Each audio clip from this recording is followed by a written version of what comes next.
Hey y'all, welcome back to my channel. So before we get started, don't forget to like, comment, share, subscribe, and make sure you hit the bell to be notified when I post a new video. So today I wanted to cover some kind of older books that I have in my library that I read as a teenager and also read again like as a young adult. So I wanted to go over those. I thought it'll be kind of fun. The books are old and um, just by the size of them, they're the actual teeny tiny ones. I forgot what they call these books. I'm gonna have to look it up. But yeah, I just wanted to include these books because they're two of my favorite African American female authors, and it's sort of like nostalgic for me to talk about these. Now it's been a while since I read them, so you guys know I love my notes. I'm always gonna have my notes. I know there are some people who can just do it all from memory and they can just go on and on about the books, but I'm a mom. I work full time. I got a lot going on, so it's easy for me to get scatterbrained. So I like to just have my notes referred to, and that way I make sure I give y'all um, some accurate information from my research. All right, so we are going to get started with the awesome and wonderful Toni Morrison. Um, the book I'm going to go over today is The Bluest Eye, and I don't have an actual copy of this. I apologize in advance for that. Um, I hope you can see the cover. I do plan to post a picture of the cover as well, but um, this is The Bluest Eye by Toni Morrison. It was published June 1st, 1970. The genre is African American historical fiction, which tends to be most of her genres anyway.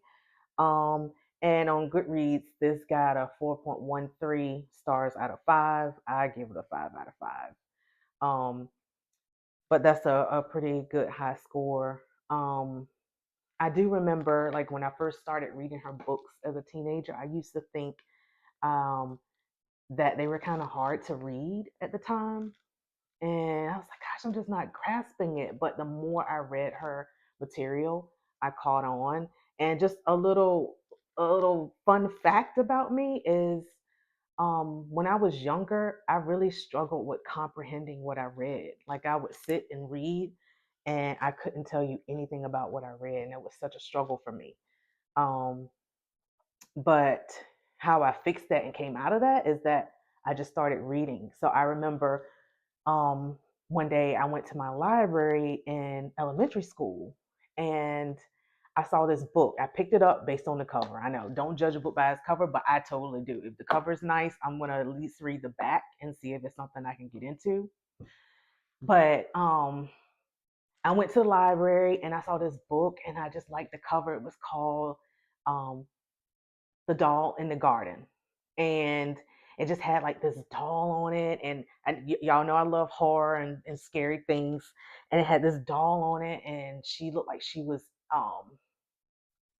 like halfway buried in the ground, halfway out. And her face was cracked. And it just, you had like um, flowers and things around her. And I was like, oh, this might be interesting.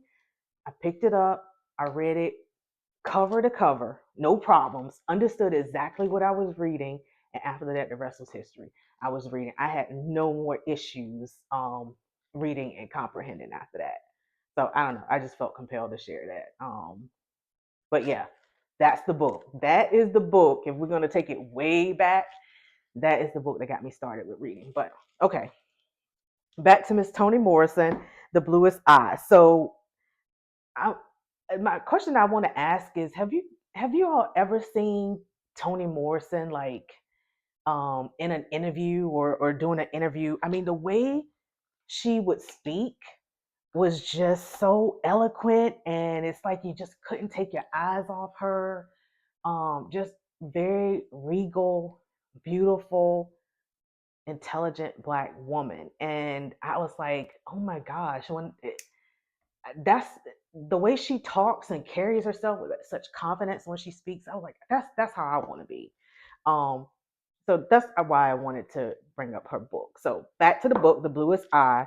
Um, I read this, like I said, I read this years ago, and it tells a story. I'm just looking at my notes real quick. It tells a story of a black 11-year-old girl who basically prays to have her eyes turn blue so that she can be just as beautiful and loved as the blue-eyed, blonde hair children that she sees.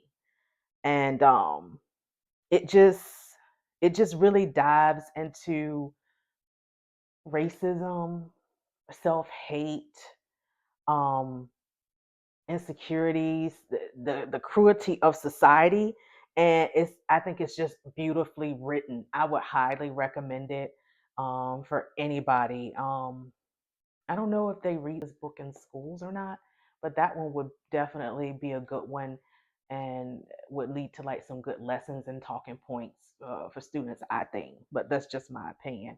But yes, The Bluest Eye, Toni Morrison, hands down, it's just great. I recommend any book by her. Um, I could go down a rabbit hole with her. But another one that's really good is Beloved.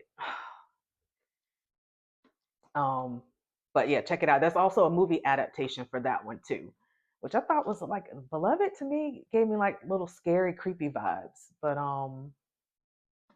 I haven't seen that movie or read the book in years.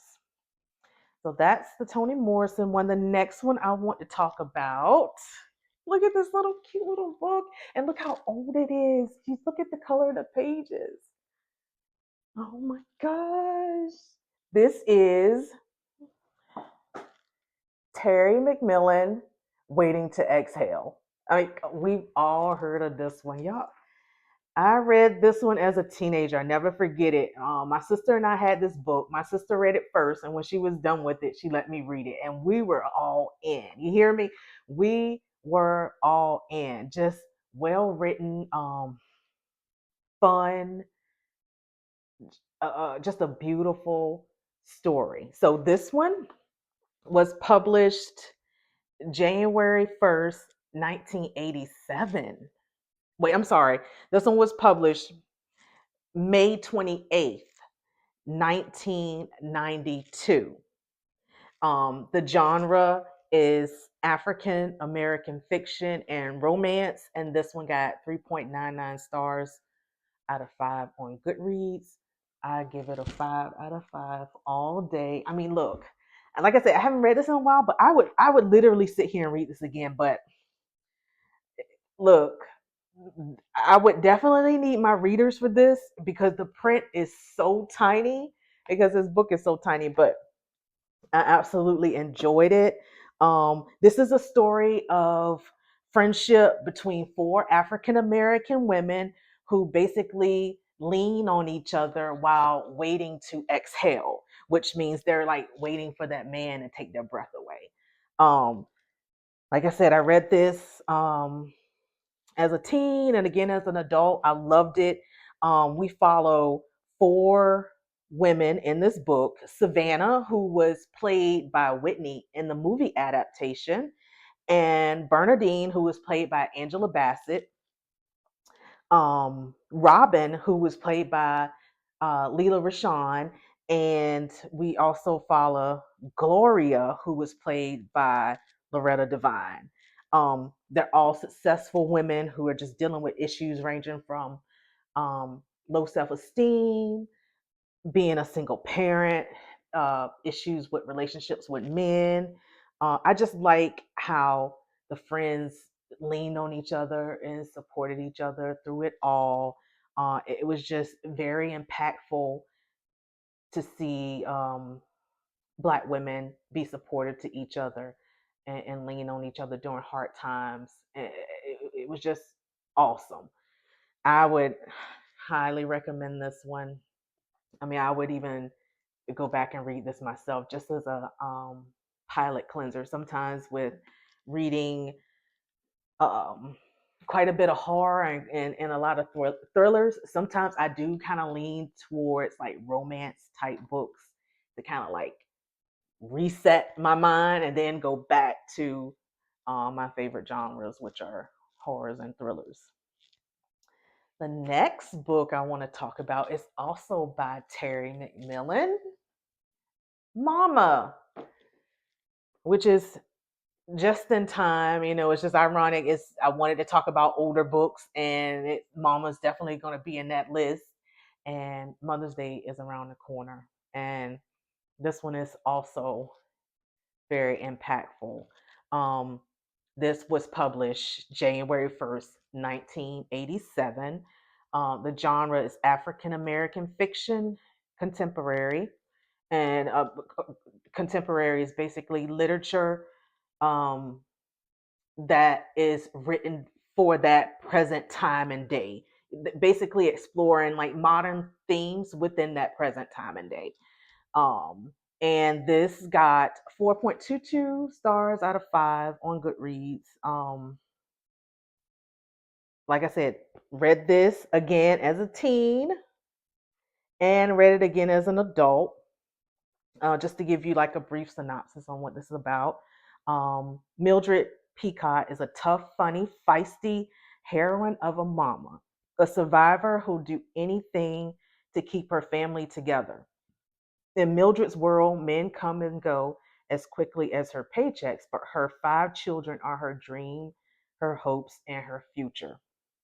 Um, so yeah, we're following a mother with 5 kids who kicks out her violent and abusive husband, all while being broke and in a poverty-stricken um, neighborhood. But it just depicts the strength of a mother even when her soul is tired.